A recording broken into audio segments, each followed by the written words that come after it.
require services and require that we pay for them, require that we build it, then we will not move it forward. And I don't know if not move it forward because they counted their votes, but we're going to vote against it. Thank you. Any other questions from the councilman before we let him escape if you'd like to? All right, well, thank you so much for coming. When votes come up so that we can, I mean, I think many of us know other people on council or have maybe gotten them into office. Encourage your council folks to vote against this column. You need to hear it from us, especially here in District 7. I love the guy, but call him. I have his phone number on my cell. All right, thank you. Thank you. Tim? Before Councilman Lopez leaves, okay, I need his help in looking at something for me, and then I just want to tell you how proud I am of Paul. Well, I love being here.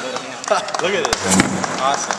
He and I talk about motorcycles a lot, and I just bought a new one and told him I was going to show it to him. So. I needed his advice on these pictures. One, I would definitely do it. Yes. Okay. Because if not, my second question is, are you an organ donor? No, I wear I love it. a good organ because if you got a $10 hat, wear a $10 helmet. I think that'd be better. But I really want you to know how proud I am of Paul. Having come from this neighborhood, I've seen several generations of council people. You're really out there fighting in a lot of instances where there shouldn't be a fight. There should be something that is the right thing to do and people should be doing. And so I really appreciate your efforts with the city and having been in that body. Got a good village that raised me as a kid, so. Well, so actually, before you leave, I want to point out we all have little green ribbons on it. Yeah. Tim, do you want to tell them about the green ribbon? I'm colorblind. I thought this was yellow. Today at the Hispanic Chamber Award Luncheon, Paul Sandoval was recognized for lifetime achievement by the Chamber. But as well, everyone who was there received a ribbon, and this is in memory of Paul Sandoval, the work that he had done, the contributions he had made, and in building people like me, who he helped get elected, and so many others after me and many before. So the green ribbon is a recognition of that. Very important for those of us who have known Paul. We wear it over our heart because he meant so much to us. Yeah. So it was a wonderful thing. Yeah, I believe his services are Saturday 9:30. at 9:30 at the Immaculate Conception Church. Cathedral. I think that's what the cathedral. And it's not going to be big enough. I know that, but it will be well worth going because you just have to show respect for all that he had done through his life and what he had contributed. So, thank you. Couldn't do it without shoulders. Thank you. That's right. We all stand on the shoulders. Thank you, Forrest. Oh, I'm going to leave this for you because I'm not going to start hanging this up. That's nice. Take off that little seat at the end, though. Yep. Yeah. Well, I got somebody I want to brighten that second seat. We'll make her sit closer. All right. So take the backrest out. Yeah. That way they have to lean in, you know, and you're just... Okay. I don't think that's okay. I'm just kidding. All right. Thank you. I am really pleased to be back in Athmar. I have walked every street in this neighborhood for at least 3 council elections that were my dad's and a couple that were my own. And I left 14 years ago and just moved back 5 months ago, and it's really great to be back home. So I've missed the neighborhood. I've seen wonderful things that have happened here. Of course, we look at the redistricting, we see the migration outward, some of the growth, stability. A couple things that I would just touch on here. Paul talked about foreclosure prevention. I spent the last 14 years with Wells Fargo as Senior Vice President nationally of the mortgage division.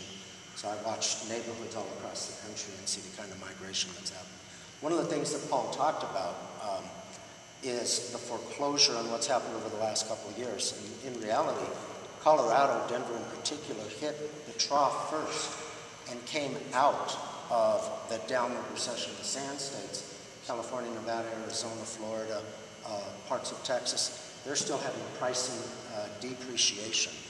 This neighborhood is actually starting to appreciate. And so you've had more inventory turn. What's happening now is there's less inventory in Denver than what was considered a normalized market. So what is going to happen now is a lot of those properties were purchased, they're going to be churned, and what you'll want to watch for are how you redevelop those homes in those neighborhoods and try to put families into them. Because what's happened now, the people who purchase them are largely investors. They turn to rental properties. Rental properties tend to decelerate valuations. So you want to make sure that you're keeping aware of that, and then as you start to move forward, because you had so many foreclosures, you're going to have more of an opportunity to reestablish the neighborhood. So as you look at your planning for your community, 2012 to 2015, we'll see increased valuations, focus on redevelopment of the community and things that you can do. And then Denver this last week was just recognized as the second highest rate of new construction, infill, and other places in the country. And again, that is an indice that we're coming out of it faster. So there's some great opportunities in this neighborhood right now, but you have to be vigilant. So I'd really leave that with you as you watch and see how you can develop the community. Now, Senator Aguilar has asked me to come and talk about the National Hispanic Voter Educational Foundation. It is the role that I have taken on when I first got back and have had since January 3rd. The National Hispanic Voter Educational Foundation is a nonprofit, nonpartisan organization whose focus simply is voter turnout in civic engagement. Step one is to get people to turn out to vote. We are not going to be so focused on registration ourselves because other people do that much better than we can. Our focus is going to be getting people to vote. The Latino community here and across the nation have not enjoyed the one person, one vote guarantee that Congress has given us all, not because anybody's kept anything from us, but because we simply don't turn out to vote.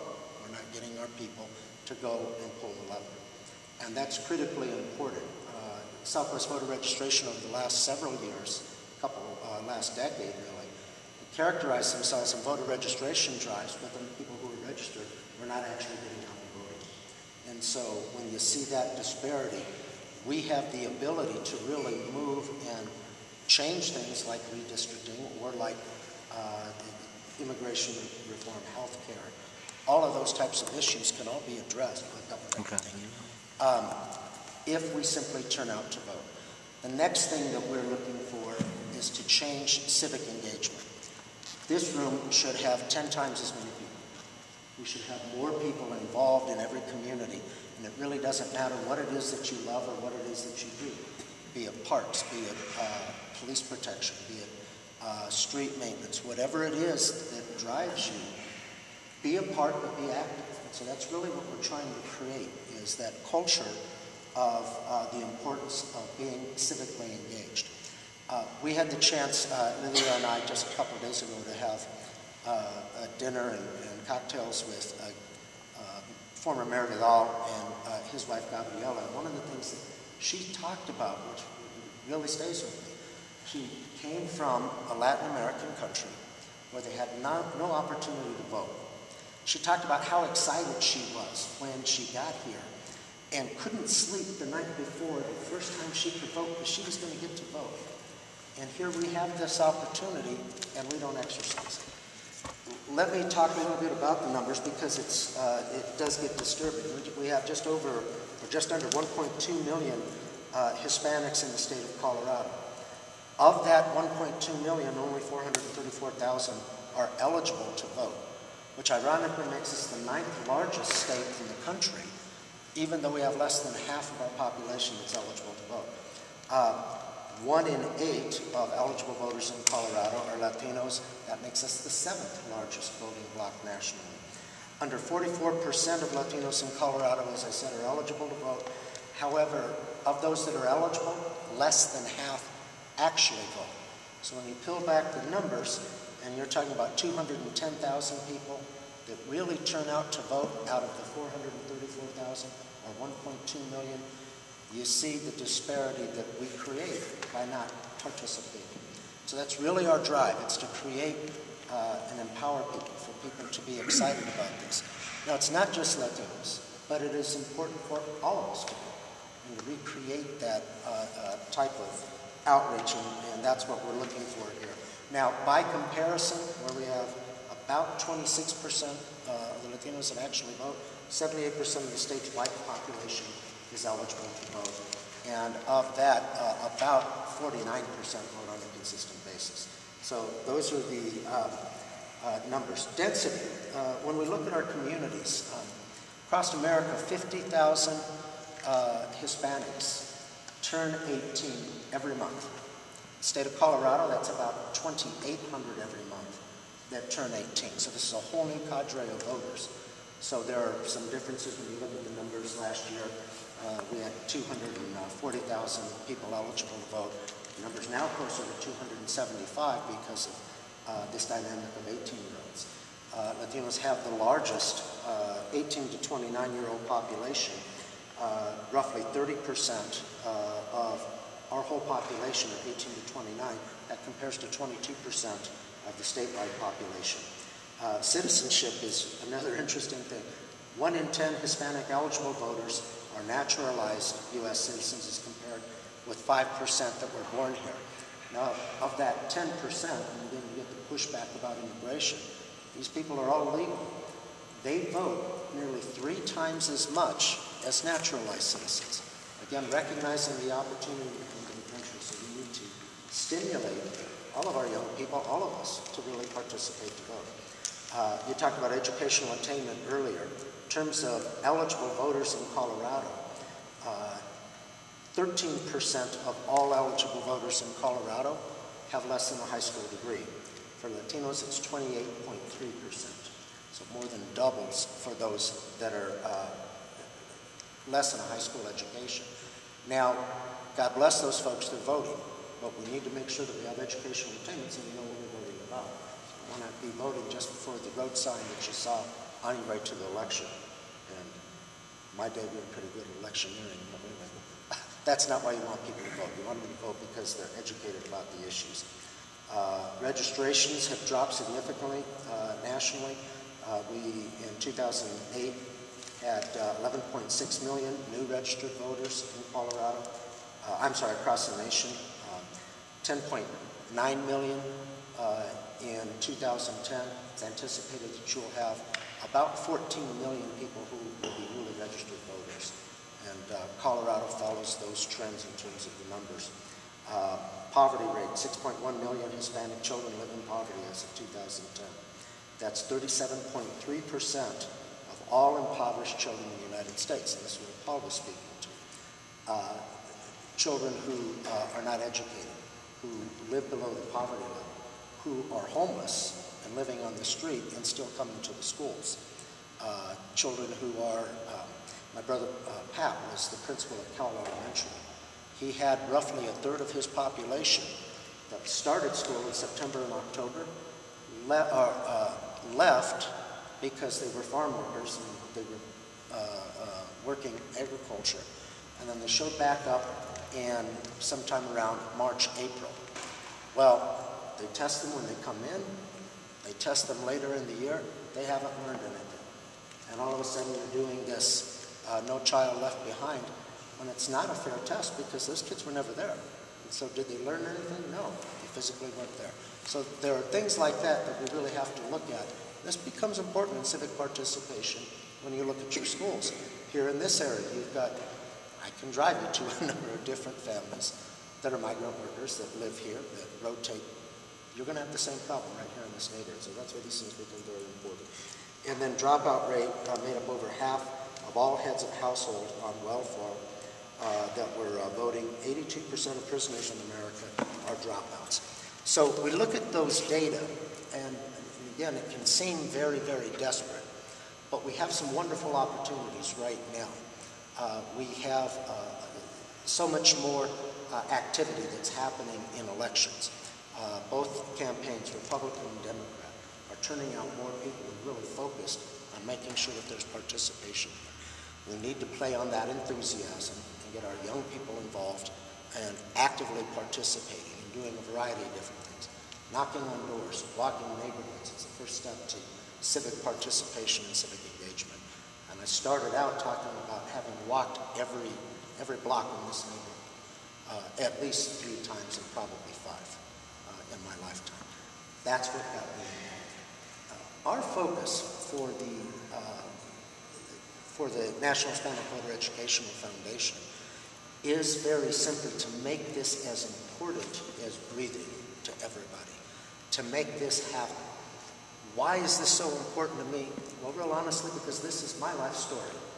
My father, who was one of the first Hispanics ever elected to the Denver City Council, never voted till we had an experience over in Barnum where we were trying to buy a house. We have 7 brothers, 2 sisters, and 15 foster brothers in my lifetime. And we had a 2-bedroom house. Girls got 1 bedroom. Mom and Dad got the other. Boys had a detached garage with an outhouse. It was our bathroom. Honest to God, I was 8 years old before I knew people didn't have an outhouse for their bathroom. We get to come to this new house. You see this beautiful 4-bedroom house, 2 floors, 2 bathrooms. Both of them were inside. We were as excited as we could be. And this is just in the North Barnum area. My mom, who was from Ireland, had done all the negotiating on the house. We're going to meet my dad for the first time. We've been working 3 jobs so we could buy it. Realtor pulls up. He sees my dad, who's very dark, beeline to my mom, and forgive me, but these were his words. You didn't tell me that he was a spick. Niggers and spicks aren't allowed to live in this neighborhood. We got a rule against that. I can't sell you this house. He went and got in his car and drove away. I was 4.5 years old when I saw that. I saw my father wilt. A man who came back with the Purple Heart and a Silver Star defending this country was not allowed to live in a neighborhood. Up until then, he had never participated in voting. And my mother then, God bless her, really drove him. It's time for us to get involved. And we did. Working in youth centers, working in neighborhoods. Eventually was elected to District 3 representing this neighborhood. And what I love about America is he was elected in the very district that we were denied the opportunity to live in. And that's in my lifetime. And I'm not that old. I'm ugly, but I'm old. And I see this huge change that we've made. And I see an even greater change if we can get people involved to vote, to simply make it a habit. So I'm here to appeal to all of you. Talk to your neighbors, talk to your friends, talk to your family. I don't care who they vote for. Well, deep down inside I do. I want people to vote. I want them to become engaged. I want them to be part of a neighborhood, of a community, of an active part of life that they accept. And that's what our work is all about. We have been funded to work with roughly $1.5 million brought to the table by my partner Albert Gonzalez and myself because we believe in this. We are raising money. Our first action is going to be reaching out to people who have been deactivated or are not able to receive mail-in ballots. And that was something that anybody who's done this work before was not anticipating because there's an effort by certain individuals across this country to stifle Latino vote. They don't think that they're going to win it, so they want to stifle it, reduce it, scare it away. Nobody was ready to engage in that. We are going to engage in that. It's extremely important. Also gives us a chance for the state elections. Build a database, build a capability that will work through the state elections, and then we can follow up with the presidential elections. Yes. You know, one of the things that I myself have encountered quite a bit, you know, given the fact that the criminal justice system, Latinos happen to be one of the most impacted by the criminal justice system.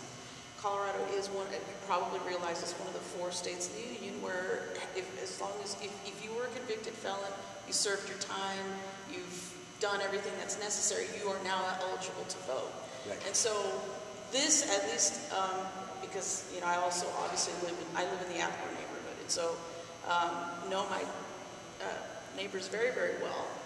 This is an issue. We do have former felons that do live in our neighborhood who are eligible to vote, and we were not really reaching out to them or doing anything about that. So, I mean, I would hope that we could put that on your radar as well. You do get a lot of those convicted felons that, or in the past have gone on parole that think that they cannot vote. Exactly. Convicted felons. You know, that's a great point.